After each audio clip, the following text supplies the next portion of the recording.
Hello भाइयों बहनों, नमस्कार। मैं इरफान। मैं आज आपके साथ हूं भी और नहीं भी। खैर, ये फिल्म अंग्रेजी मीडियम मेरे लिए बहुत खास है। सच यकीन मानिए, मेरी दिली ख्वाहिश थी कि इस फिल्म को उतने ही प्यार से प्रमोट करूं जितने प्यार से हम लोगों ने बनाया है। लेकिन मेरे शरीर के अंदर कुछ अनवांटेड मेहमान बैठे हुए हैं, उनसे वार्तालाप चल रहा है। देखते हैं किस करवट उठ बैठता है। जैसा भी होगा आपको इत्तला कर दी जाएगी।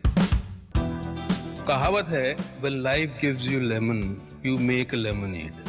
बोलने में अच्छा लगता है, पर सच में जब जिंदगी आपके हाथ में नींबू थमाती है ना, तो शिकंजी बनाना बहुत मुश्किल हो जाता है। लेकिन आपके पास और चॉइस भी क्या है पॉजिटिव रहने के अलावा? इन हालात में नींबू की शिकंजी बना पाते हैं कि नहीं बना पाते हैं, ये आप पर है। और हम सब ने इस फिल्म को उसी पॉजिटिविटी के साथ बनाया है। और मुझे उम्मीद है कि ये फिल्म आपको सिखाएगी, हंसाएगी, रुलाएगी, फिर हंसाएगी शायद। Enjoy the trailer and be kind to each other and watch the film. And yes, wait for me. Wait for me. अब हमारे हिस्से में इंतज़ार ही है, इरफान नहीं है। एक अच्छा कलाकार जब चला जाता है तो उसके अभिनय की अच्छाइयाँ बहुत रुलाती हैं, बहुत पीछा करती हैं। हमारी आपकी यादों में उसका अभिनय जहाँ तहाँ से निकल आता है, लगता है कि वो यहीं कहीं है, मगर वो अब नहीं है। 2013 में एक फिल्म आई थी लंच बॉक्स, और इरफान चाहते थे कि फिल्म आने के बहुत पहले समीक्षक देख लें और तब समीक्षा करें। उन्हें अपनी फिल्म और अपने अभिनय पर इतना भरोसा था कि बहुत लोगों को आमंत्रित किया दिल्ली के सिरीफुट ऑडिटोरियम में, और वहां पर हमें ये लंच बॉक्स मिला। तब से ये लंच बॉक्स जाने कहाँ गुम हो गया था, मगर आज इरफान के अभिनय की मानंद कहीं से निकल आया, उसके अभिनय की यादों की तरह से, कि ये अब इरफान के अभिनय का हिस्सा है। लंच बॉक्स का किरदार फर्नांडिस सबको याद होगा जिन्होंने ये फिल्म देखी है। कैसे फर्नांडिस के पास एक लंच बॉक्स भटकता हुआ चला आता है। वो लंच बॉक्स ईला का होता है और उसके ज़रिए दोनों बातें करने लगते हैं, एक दूसरे की ज़िंदगी की परतों को हटाकर देखने लगते हैं और मुंबई शहर को फिर से देखने समझने लगते हैं। 53-54 साल की ज़िंदगी रही इरफान की, मगर उनके अभिनय की ज़िंदगी बहुत बड़ी है, इतनी बड़ी कि टीवी बहुत छोटी जगह है बात करने के लिए। यह कलाकार कैसा था 2013 की इसकी एक चिट्ठी से आप अंदाज़ा लगा सकते हैं, जो उन्होंने उर्दू अदब के आलमी विद्वान शमसुर रहमान फारूकी साहब को लिखी थी। ईमेल के ज़रिए इरफान लिखते हैं और उनकी भाषा देखिए, अंग्रेज़ी में है जिसका मैंने हिंदी में अनुवाद किया है। और इरफान लिखते हैं कि शमसुर रहमान साहब, आदाब। अपने लिखने के हुनर के लिए माफ़ी चाहूँगा। मैं अपने ख़यालों को शब्दों में नहीं लिख पाता, मगर फिर भी मैं काफ़ी समय से आपसे बात करना चाहता था और आखिरकार बात हो भी गई। सिनेमा के चलते मेरा कहानियों से वर्षों पुराना नाता रहा है। दर्शकों के साथ खुद को बांटने के लिए कहानियों से बड़ा कोई मंच नहीं है। कहानियाँ मेरा हिस्सा बन जाती हैं, मेरे साथ रहती हैं, महीनों और वर्षों तक मुझसे बार बार बातें करती रहती हैं। कहानियाँ जो ज़िंदगी के नई पहलुओं को कहती हैं, मुझे बेहतर बनाती हैं और मुझसे भी बातें करती हैं। संयोग से मेरी कुछ फिल्में हैं जिनका अदब से रिश्ता रहा है। शेक्सपियर की मैकबेथ पर विशाल भारद्वाज की मकबूल, पुलित्ज़र प्राइज़ विजेता झुम्पा लाहिरी की रचना द नेमसेक, जिसे मीरा नायर ने डायरेक्ट की थी, और हाल फिलहाल में द लाइफ ऑफ पाई यान मार्टेल की रचना पर बनी थी। दरिया में एक अकेला आदमी एक शेर के साथ कई महीनों तक रहता है। उसमें एक दर्शन था, जीव जंतु कैसे एक दूसरे के साथ रह सकते हैं और एक दूसरे में भरोसा पा सकते हैं। कहते हैं ना कि आप किताबों को नहीं खोजते, किताबें आपको खोज लेती हैं। मुझे लगता है आपकी किताब ने मुझे ढूंढ लिया है। मैंने आपकी किताब पढ़ी है, बहुत चकित हूँ, प्रभावित हूँ। जादू है आपकी किस्सा गोई में। भीतर की कितनी गहराई है, बाहर की चमक और उसके चले जाने के ख्याल ने मुझे चुप करा दिया है। आपकी रचनाओं में हुस्न बयान, तर्ज तहरीर, खूबसूरती, मंत्रमुग्ध सम्मोहित कर देने वाला रुमानवी अंदाज, लज्जत हुस्न का कायल हो गया हूँ। मैंने जो कहा है वो आपकी रचनाओं के लिए कम है। ऐसा लगता है कि किताब की शक्ल में बाहर आने से पहले आपके भीतर दशकों तक घुमड़ती रही हो। जब से आपकी किताब पढ़ी है वो मेरे जहन में बस गई है, निकल नहीं रही है। लगता है उसने मुझे बांध लिया है। मैं इसे सिनेमा के दर्शकों के साथ साझा करना चाहता हूँ। आपकी किताब की खूबसूरती को बनाए रखूँगा। मैं आपसे इजाज़त चाहता हूँ। मेरे लिए जो हुक्म हो फरमाइएगा, मुंतज़िर रहूँगा। एक अदना सा एक्टर, इरफान। उर्दू अदब के आलमी विद्वान यानी दुनिया भर में मशहूर साहित्यकार के सामने जब एक कलाकार ख़ुद को अदना कहता है तो वो अपने अभिनय को ऊंचा मकाम देता है। इरफान के अभिनय में कई ऐसे ऊंचे मकाम हैं। जिस किताब के लिए वो ईमेल लिख रहे थे वो किताब ये है, कई चांद थे सरे आसमां। पेंगुइन ने छापी है और एक बार इस किताब से गुजर कर देखिएगा, आप इसकी जादू से कभी बाहर नहीं आ सकते हैं। इरफान इस पर फिल्म बनाना चाहते थे, क्या वजह रही नहीं बन पाई, ये सब अब इतिहास है। लेकिन 2014 के एक इरफान से आपको मिलाना चाहता हूँ। अपने ही शहर जयपुर में जयपुर साहित्य सम्मेलन लिटरेचर फेस्टिवल में वो महमूद फारूकी के एक पैनल में मौजूद थे और ओम प्रकाश वाल्मीकि की कविताओं को पढ़ रहे थे। ओम प्रकाश वाल्मीकि भी साहित्य की दुनिया की बहुत ऊंची हस्ती हैं, जिनकी रचनाओं तक जाने के लिए बहुत कम लोगों के पास साहस है। इरफान वाल्मीकि की कविताओं को जयपुर लिटरेचर फेस्टिवल में पढ़ रहे हैं। आप उस इरफान को देखिए, सुनिए और वाल्मीकि की कविताओं के जरिए इरफान को ढूंढ सकते हैं। चूल्हा मिट्टी का, मिट्टी तालाब की, तालाब ठाकुर का। भूख रोटी की, रोटी बाजरे की, बाजरा खेत का, खेत ठाकुर का। वाह। बैल ठाकुर का, हल ठाकुर का, हल की मूठ पर हथेली अपनी, फसल ठाकुर की। कुआं ठाकुर का, पानी ठाकुर का, खेत खलिहान ठाकुर का, गली मोहल्ले ठाकुर के, फिर अपना क्या, गांव, शहर, देश। वाह, बहुत बढ़िया। 29 अप्रैल को मुंबई में इरफान खान ने अंतिम सांस ली और इस दुनिया और इसकी महफिल को अलविदा कह दिया। तो अब हमारे साथ मिहिर पांड्या हैं, जो फिल्म समीक्षक हैं, फिल्मों को पढ़ते लिखते रहते हैं, उसके बारे में बात करने के लिए। मिहिर, मेरा सवाल यही है कि इरफान तो अब नहीं है, पर क्या सचमुच वो कलाकार नहीं है?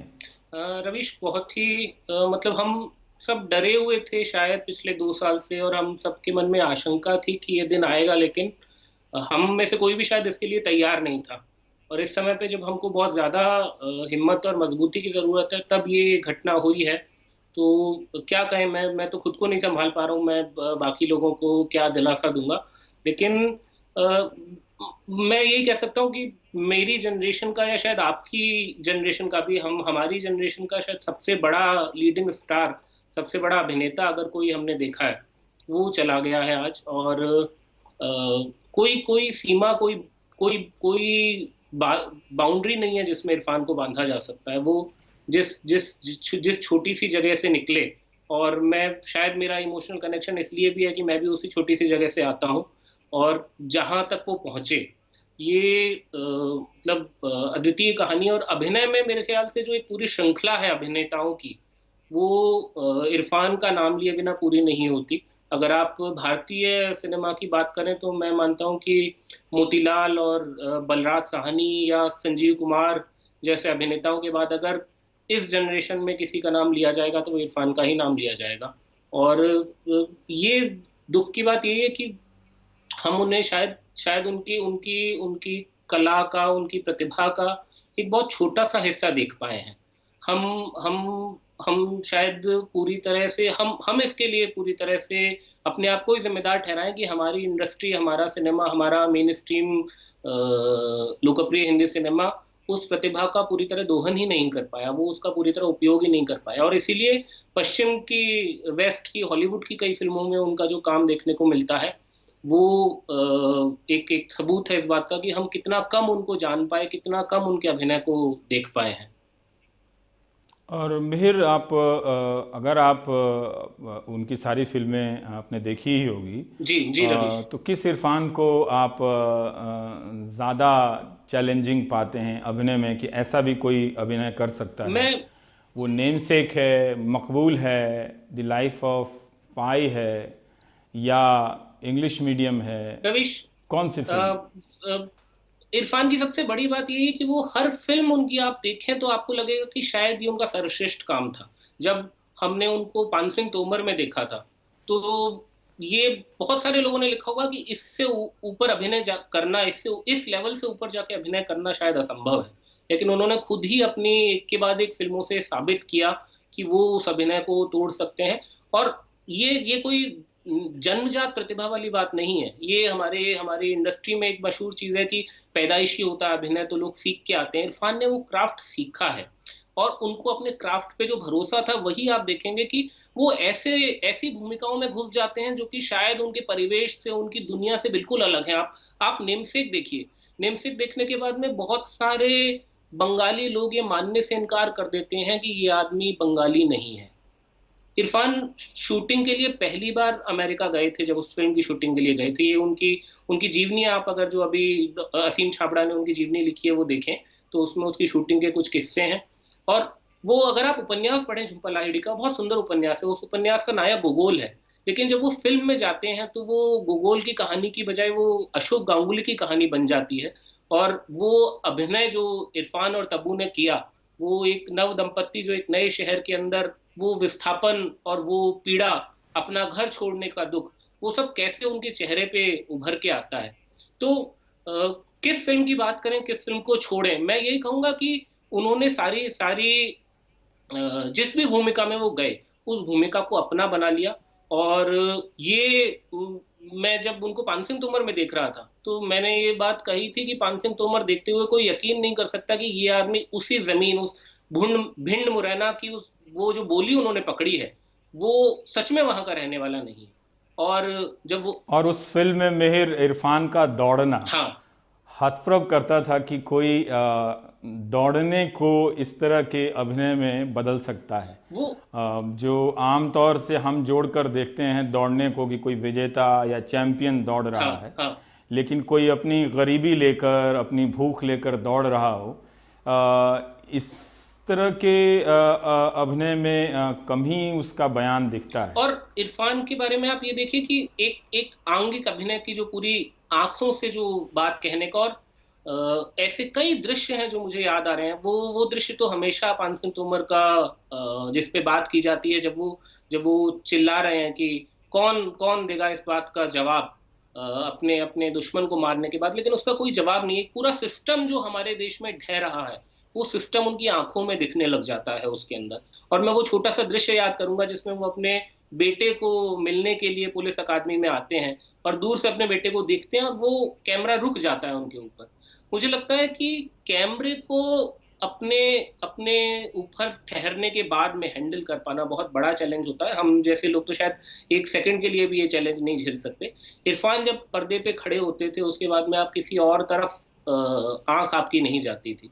और आप अगर पीकू में देखें, वो अमिताभ के साथ स्क्रीन शेयर कर रहे हैं, लेकिन कई कई क्षण ऐसे हैं, और मैं ये कहते हुए हिचकूंगा नहीं, कई क्षण ऐसे हैं कि आपका ध्यान अमिताभ पे नहीं जाता। हालांकि अमिताभ की भूमिका बहुत मुखर भूमिका है उसमें, लेकिन इरफान ऐसा खींच लेते हैं आपको कि वो पूरक की तरह से काम करते हैं। और छोटी छोटी भूमिकाओं के अंदर इरफान ने इतना अद्भुत काम किया है। लाइफ ऑफ पाई के अंदर उनकी बहुत छोटी भूमिका है। मुख्य भूमिका तो उस लड़के की है जिन्होंने पाई पटेल का बचपन का रोल निभाया है, लेकिन वो छोटी सी भूमिका के अंदर वो एक छोटी सी बात कहने के लिए आते हैं जो उस उपन्यास का सार है कि विदा तो अल्टीमेटली सबको देनी ही है, लेकिन आपके मन में वो एक कसक रह जाती है कि आप उसे ठीक से विदा नहीं दे पाए। तो शायद हम सबके मन में वो कसक रह गई है कि हम शायद जो कर सकते थे उनके लिए वो नहीं कर पाए आज की इस स्थिति में। और मैं एक बात और कहूंगा रवीश यहाँ पे कि ये सब लोग आपको कह रहे हैं, मैंने भी ये कहा कि हम उनकी प्रतिभा से न्याय नहीं कर पाए, लेकिन इससे ऐसा लगता है कि हम भविष्य में उनके साथ में बहुत सारा अच्छा काम करते जो हम नहीं कर पाए। असल में आप देखें तो हिंदी सिनेमा की, हिंदी फिल्म इंडस्ट्री की सबसे बड़ी कमी यहाँ पे दिखाई देती है। इरफान 1980s में थिएटर से पढ़ के निकले थे, एनएसडी से। 1987-88 की फिल्मों में छोटे छोटे रोल में दिखाई देते हैं। मैं विदुनो चोपड़ा की एक फिल्म देख रहा था जिसमें कुछ सेकंड के लिए इरफान दिखाई देते हैं। मैं सलाम बॉम्बे का छोटा सा रोल याद कर सकता हूँ। सलाम बॉम्बे कब की फिल्म है? सलाम बॉम्बे 1988 की फिल्म है। और इरफान को पहली बार हमारे समाज ने पहचानना कब शुरू किया? इरफान को पहली बार मेरी आपकी जनरेशन के लोगों ने एक अभिनेता के तौर पे रिकॉग्निशन कब दी, लोकप्रियता कब दी? 2003-2004 में जाकर। हासिल वो पहली फिल्म है जिसके बाद में Irfan Khan main stream cinema में अपनी जगह बनाते हैं। 15 साल वो आदमी संघर्ष कर रहा था।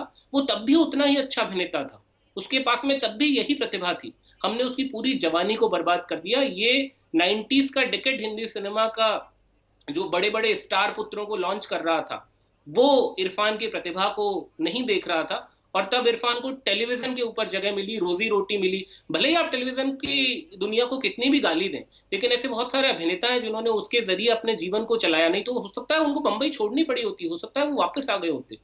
और 20 साल के बाद में उनको वो रिकॉग्निशन मिली। पान सिंह तोमर फिल्म बन के डब्बे में पड़ी रही। मैं खुद निर्देशक और फिल्म के लेखक की जबानी ये बात सुन चुका हूँ। 3 साल 4 साल तक डिस्ट्रीब्यूटर्स ने, प्रोड्यूसर्स ने उसको रिलीज होने लायक फिल्म नहीं समझा, क्योंकि उसकी भाषा ऐसी थी जो कि उनको लगा कि लोगों को समझ में ही नहीं आएगी। और इरफान खान जानते थे कि वो उनके जीवन की सबसे अच्छे अभिनय में से एक है। फिल्म के लेखक जो है संजय चौहान, वो मुझे बता रहे थे एक बार जब मिले थे तो, कि इरफान रात में फोन करके रोते थे कि भाई मेरी फिल्म रिलीज करवा दो, क्योंकि उनको मालूम था पान सिंह तोमर रिलीज होगी तो उनकी प्रतिभा लोगों तक पहुंचेगी। ऐसी कितनी फिल्में हैं जो शायद बन ही नहीं पाई उन 15 सालों में। ऐसी कितनी फिल्में हैं जो कि इरफान थे हमारे बीच, हम उनको पहचान नहीं पाए। और केवल एक इरफान नहीं, ऐसे कितने अभिनेता हैं जो हमारे बीच आज भी मौजूद हैं। एक इरफान गए हैं। मेहर, आपने शुरू में इरफान का परिचय देते हुए एक शब्द का इस्तेमाल किया जिसका इस्तेमाल आमतौर पे कमर्शियल सिनेमा में लोकप्रिय अभिनेताओं के लिए किया जाता है कि वो बहुत बड़े स्टार थे। आपने उन्हें कलात्मक फिल्मों का जो एक हाशिए का एक विशेषण हमने चुन रखा है कुछ अच्छे अभिनेताओं के लिए, ये ना कहते हुए कहा कि इरफान खान हमारे समय के, आपके समय के और हमारे समय के सबसे बड़े स्टार थे। सबसे बड़े स्टार, हाँ। और ये बात मैं बहुत सोच समझ के कह रहा हूँ रवीश, क्योंकि अगर आप शुद्ध कमर्शियल लेवल पे भी देखें तो दुनिया की सबसे ज्यादा पैसा कमाने वाली फिल्मों में इरफान ने काम किया है। तो उस लेवल से भी आप देखें। और लीडिंग मैन क्या होता है? एक अभिनेता जो किसी फिल्म को अपने कंधे पे उठा के आगे बढ़ता है, वो क्या होता है? वो होता है जो कि पर्दे पे आए तो आपकी नजर उससे ना फिरे। इरफान मेरी जनरेशन में मैं उस तरह का कोई दूसरा अभिनेता नहीं देख पाता हूँ। और जब आप बात करते हैं कि खान त्रयी का पूरा 90s है, तो मैं यही कहूंगा कि मेरे लिए तो एक ही खान है, वो इरफान खान है। उससे बड़ा अभिनेता हमारे सिनेमा ने कम से कम 80s के बाद में तो कोई दूसरा नहीं देखा। तो एक सितारा भी और एक पूरी ना हो सकी आस भी है हमारी कि वो हम क्या क्या ना देखते, उनके साथ में क्या क्या ना करते। और ये एक तरह से भारतीय सिनेमा की भी त्रासदी है कि जब इरफान खान अपने गोल्डन पीरियड में थे, जब हम उनकी जवानी को इस्तेमाल नहीं कर पाए, ये हम सबको सोचना चाहिए। जी, बहुत बहुत शुक्रिया मेहर पांड्या, बहुत शुक्रिया रवीश बात करने के लिए। और जैसा कि मेहर बता रहे थे कि इरफान का कैनवस थोड़ा बड़ा है और आप दुनिया की उन फिल्मों की तो बात ही हम नहीं कर सके जो भारत के बाहर बनी है, लेकिन भारत में भी अगर आपने पान सिंह तोमर नहीं देखी है तो आपको देखनी चाहिए कि एक अभिनेता अपने किरदार को उस किरदार में किस तरह से हाड़ मांस डालकर खड़ा कर देता है। हम इंसान रोबोट बनाते हैं, मगर एक अभिनेता अपने किरदार से एक और इंसान बनाता है। ये फ़र्क है और इसलिए हम सब के दिलों में इरफान हमेशा के लिए रहेंगे, याद किए जाएंगे। और जब भी आप उन्हें पर्दे पर देखेंगे तो लगेगा कि हाँ, इतना सहज और इतना अच्छा और इतना बुलंदी से अभिनय करने वाला बहुत कम हुआ इस देश में। हुए हैं लोग अच्छे अभिनेता, पर उनमें एक इरफान खान भी हैं। बहुत बहुत शुक्रिया मेहर आपका फिर से। हम अब बढ़ते हैं राजनीति की उन क्रूर खबरों की तरफ। जिसे कोई फ़र्क नहीं पड़ता कि हमारे बीच से कोई गया है, हमारे बीच से कोई किसी ने ज़िंदगी को इतना कुछ भर के गया है, मगर राजनीति और जो सिस्टम की क्रूरताएं हैं वो चलती रहती हैं। अभी इस देश में बहस हो रही है कि क्या कुछ भगोड़ों को, ठगों को रिज़र्व बैंक ने या बैंक ने उनके लोन माफ़ किए हैं। बार बार ये कहा जाता है कि उनके लोन माफ़ नहीं किए गए हैं, बट्टे खाते में उनका हिसाब डाल दिया गया है। अच्छा होता कि इसी के साथ यह भी बता दिया जाता कि बट्टे खाते में जिनका भी हिसाब डाला जाता है, यानी यही कहना चाहते हैं ना कि उनसे पैसा कभी न कभी लिया जाता है, तो बताया जाता कि उनसे पैसा कब लिया जाता है, कितना पैसा बट्टे खाते में इस तरह के बैंकों में पड़ा हुआ है, और जो विलफुल डिफ़ॉल्टर के बट्टे खाते में जो पैसे हैं उनमें से कितना पैसा मिल गया है, तो फोटो बात में समझ में आती। सिर्फ यह विश्लेषण पर्याप्त नहीं प्रतीत होता है कि वो माफ़ नहीं किया गया है, बट्टे खाते में डाला गया है। ये बैंकों की शब्दावलियां हैं, लेकिन इस कोरोना के संकट के समय में बहुत से लोग EMI नहीं दे पा रहे हैं। क्या उनके पास ऐसी सुविधा है? मैं ज़्यादा आपकी तकलीफ नहीं बढ़ाना चाहता, मगर आप उमा शंकर सिंह की ये रिपोर्ट ज़रूर देखिए। मंगलवार को कांग्रेस ने आरोप लगाया कि सरकार ने मोटा कर्ज लेकर विदेश भाग गए भगोड़ों के 68,000 करोड़ के कर्ज माफ कर दिए हैं। पहले राहुल गांधी ने ट्वीट कर ये बात कही और पूछा कि संसद में 16 मार्च को पूछे गए उनके सवाल का जवाब सरकार ने क्यों नहीं दिया। कांग्रेस ने अपने इस आरोप का आधार RTI कार्यकर्ता साकेत गोखले की दरख्वास्त पर RBI से 24 अप्रैल को आए जवाब को बनाया। कांग्रेस के मीडिया इंचार्ज रणदीप सिंह सुरजेवाला ने एक प्रेस कॉन्फ्रेंस कर आरोपों की झड़ी लगा दी। कहा, भगोड़ों का साथ और भगोड़ों का लोन माफ बीजेपी का मूल मंत्र बन गया है। 16 मार्च 2020 को राहुल गांधी ने संसद में देश के सबसे बड़े 50 बैंक घोटालेबाजों के नाम पूछे थे। सरकार ने चुप्पी साध ली, नाम जाहिर नहीं किए। 24 अप्रैल को RTI में खुलासा हुआ है कि सरकार ने 50 सबसे बड़े बैंक घोटालेबाजों का 68,660 करोड़ रुपया माफ करने की पुष्टि कर दी है।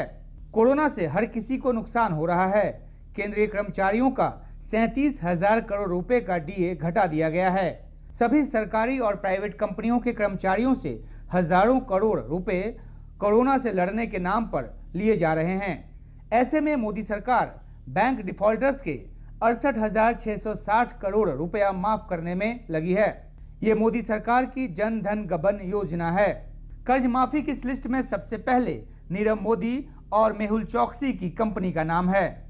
इनका 8,048 करोड़ रुपया माफ किया गया है। प्रधानमंत्री जी और वित्त मंत्री जी की अनुमति के बगैर क्या 68,000 करोड़ रुपया बैंक डिफॉल्टर्स का राइट ऑफ किया जा सकता है?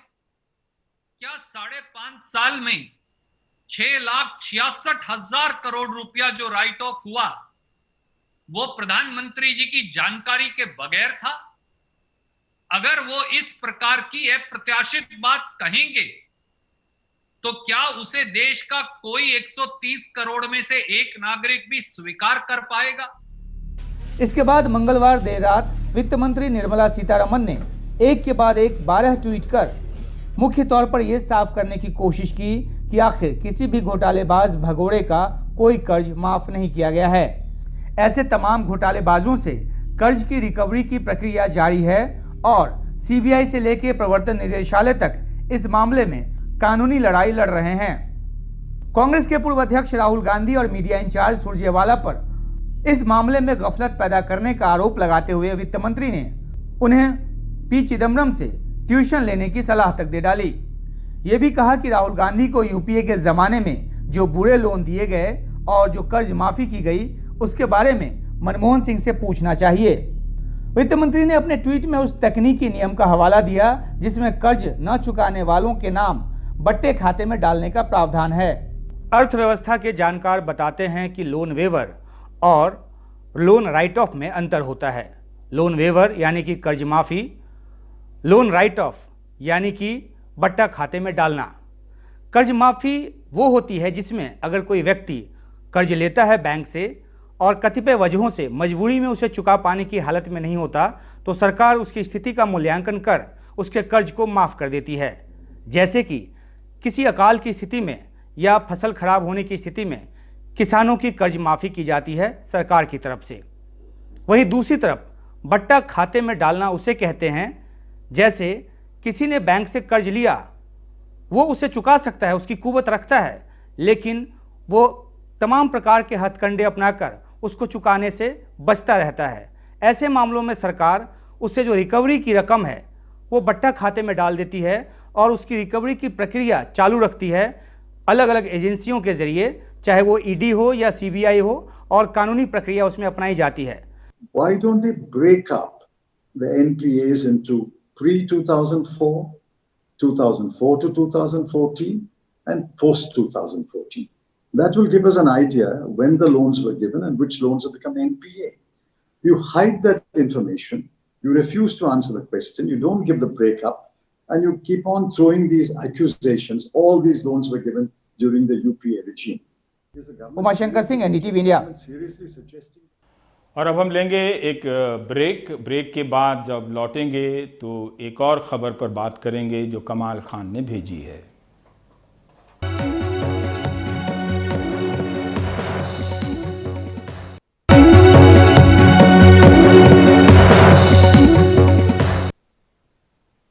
प्रधानमंत्री से लेकर आरएसएस के प्रमुख मोहन भागवत तक ने कहा कि बीमारी को आप धर्म से नहीं जोड़ सकते और एक मरीज को लेकर आप पूरे समुदाय से नहीं जोड़ सकते।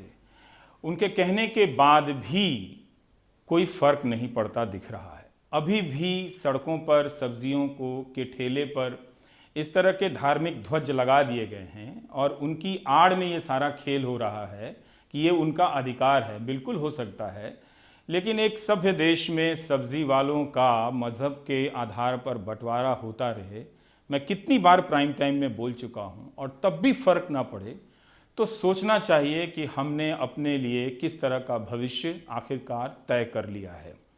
कमाल खान की ये रिपोर्ट देखिए कि चेतावनी के बाद भी अगर विधायक, बीजेपी के विधायक इस तरह की हरकतें कर रहे हैं, बातें कर रहे हैं, तो फिर किसे जाकर ये समझाया जाए कि ऐसा करना संविधान, विधायिका, हर तरह की मर्यादाओं के खिलाफ है। बताओ क्या नाम है? बोला राज नाम है। राजकुमार नाम नहीं है तुम्हारा, सच बोलो क्या नाम है? क्या नाम है? सच बोल। राजकुमार है। राजकुमार नाम है तुम्हारा? वीडियो देता हूं हमारी तरफ से भी। क्या नाम है तुम्हारा? सही बोलो नहीं तो अभी मार मार के ठीक कर दूंगा तुझे। क्या नाम है? रुक। भाग कहाँ रहे बे? क्या? भाग कहाँ रहे हो? भाग क्यों रहा है? नाम बता। सही सही अपना नाम बताओ, क्या नाम है? नाम बताओ अपना। नाम क्या है बेटा? तू बोल, सही बोल। तू बोलेगा तेरा बाप बच जाएगा, नहीं तो बता रहा हूँ। बताओ। झूठ बोल रहा था मुसलमानों के? बोल रहे बे? अरे भैया राजकुमार से बोलते रहते हैं। जब नाम पूछा जा रहा है तुम्हारा, क्या नहीं बता रहे हो? छोड़ दिया, अपनी करेंगे। चलो। अबे राले झूठ क्यों बोलता है तू? हम अपनी करेंगे। बस्ती में दिख नहीं जाना यहाँ पे तुम लोग। आज के बाद दिख नहीं जाना तुम लोग, नहीं तो मार मार के ठीक कर देंगे। और झूठ क्यों बोलते? राजकुमार नाम है तुम्हारा, मुसलमानों के अपना नाम झूठ बोलते हो। कोई तो वजह होगी कि अजीज़ुर रहमान नाम के सब्ज़ी वाले को इस शहर में सब्ज़ी बेचने के लिए अपना नाम बदलना पड़ता हो। लेकिन उससे बड़ा सवाल ये है कि किसी सब्ज़ी वाले से सब्ज़ी ख़रीदने से पहले उसका नाम पूछने की क्या ज़रूरत है। और उससे बड़ा सवाल ये है कि विधायक जी तो अमीर आदमी होंगे, शायद खुद सब्ज़ी ख़रीदते भी नहीं होंगे, तो राह चलते हुए किसी सब्ज़ी वाले से उसका नाम पूछने की क्या ज़रूरत है और उसका नाम जानने के बाद उसको दुत्कारने की क्या ज़रूरत है। इसके पहले देवरिया के बीजेपी एमएलए सुरेश तिवारी का एक वीडियो वायरल हुआ था जिसमें वो अपने इलाके के हिंदुओं से कह रहे थे कि वो मुसलमान सब्ज़ी वाले से सब्ज़ी ना खरीदें। इस पर पार्टी ने उन्हें कारण बताओ नोटिस भी जारी किया है। हमारे पास समस्या आई जनता का कि सर ये लोग जो सब्जी वब्जी बेच रहे हैं, मियाँ लोग वो थूक लगा दे रहे हैं, थूक दे रहे हैं और वैसा बेचते हैं। तो मैंने कहा ये तो दूसरा, उसमें हम कुछ कर नहीं पाएंगे। लेकिन एक है कि आप उन लोगों से सब्जी मत लो, सब्जी नहीं खरीदेंगे, अपने हाथ में है, तो आप कोरोना से बचेंगे। यही मैंने कहा। टमाटर, भिंडी। अभी कुछ दिन पहले कुछ युवकों ने बिजनौर के एक बुजुर्ग फल के फेरी लगाने वाले को ये आरोप लगा के जलील किया कि वो अपने केले पे पेशाब छिड़क के बेच रहा है। बुजुर्ग आदमी डर के मारे उनसे माफी मांगता रहा। पुलिस की जांच में केले पे पेशाब छिड़कने की बात गलत साबित हुई। पुलिस ने अपनी एफआईआर में लिखा है कि इस व्यक्ति ने पेशाब करने के बाद ठेले पे रखी बोतल से हाथ धोया, फिर उसी बोतल का पानी अपने ठेले के केले पे छिड़क दिया। क्योंकि पूरी दुनिया में कोरोना फैला है, लेकिन इस व्यक्ति ने इसका ध्यान न देकर संक्रमण फैलाने का काम किया। इससे लोगों में भय पैदा हो गया और लोगों में इस रोग के फैलना संभव हो गया। 2-3 बोतल मैं उसमें रखूँ थी ठेले पे, पेशाब की वजह से भी, पानी पीने के लिए भी। मतलब दोपहर सुबह को जामे थे, शाम को ही आमे थे। अब वो मतलब कहीं केला बेच रहा होंगे तो वहाँ पेशाब की ज़रूरत पड़ी होगी उनको, उन्होंने पेशाब करा वहाँ कहीं गलियारे में, और वहाँ उन्होंने आदमियों ने फांस लिया हमारा आदमी को। हमारा आदमी की कोई गलती नहीं है बिल्कुल। लखीमपुर में ठेले पे तरबूज बेचने वाले चांद को यह इल्जाम लगा के भीड़ ने उसके बच्चे के सामने आधे घंटे पीटा कि वो तरबूज पे कुल्ला करके बेच रहा है। पुलिस आई, उसने भी उसे पीटा और शांति भंग करने के आरोप में उसका चालान कर दिया। चांद को काफी चोट आई। तो हमने कहा अम्मा बेकसूर, हमने क्यों फांस रहे हो? तो वो भी 2 चप्पल मोड़ पे मारा, और जितने हम माफी मांगे उतने वो बराबर मार रहा है कि इतने मार रहा है कि अंदरूनी सब चोट आई। हमको लमसम यहाँ आधा घंटा बराबर मारते रहे। उसके बाद में पुलिस आ गई तो हमने कहा चलो जान हमारी बच गई पब्लिक से। जब पुलिस आई तो पुलिस भी मारा, तो इतना मारा, फिर मारते हमको चौकी तक ले गए। बाद में पुलिस ने वायरल वीडियो का खंडन जारी किया, जिसमें लिखा कि चांद काफी समय से फेरी लगाकर फल बेचता है। आज भी वो तरबूज बेचने गया था। ज्यादा गर्मी होने की वजह से उसने अपने पास पानी की बोतल रखी थी, जिससे वो पानी पी रहा था। तभी कुछ युवक उस पे तरबूज पे कुल्ला करने का झूठा आरोप लगा के हंगामा करने लगे, लेकिन मौके पर जांच में तरबूज पे कुल्ला करने की बात झूठ निकली। एक ऐसे वक्त में जब पूरा मुल्क एक ऐसी बीमारी के खौफ से बंद हो जिससे दुनिया में 2.25 लाख लोग मर चुके हों, एक ऐसे वक्त में जब करोड़ों लोग बेरोजगार हो गए हों, एक ऐसे वक्त में जब मुल्क में हज़ारों लोग बीवी बच्चों को लेके गांव जाने के लिए पैदल सड़कों पर सफ़र कर रहे हों, एक ऐसे वक्त में जब भविष्य इतना ज़्यादा अनिश्चित हो, एक ऐसे वक्त में जब तकलीफ़ को हमें जोड़ना चाहिए, इन गरीब फेरी वालों के लिए इतनी नफ़रत लोगों के मन में कहाँ से आई? बिजनौर में ज़ुबैर, देवरिया में विनोद, लखीमपुर में प्रतीक सिन्हा और लखनऊ में कैमरामैन राजेश गुप्ता के साथ कमाल खान, NDTV इंडिया।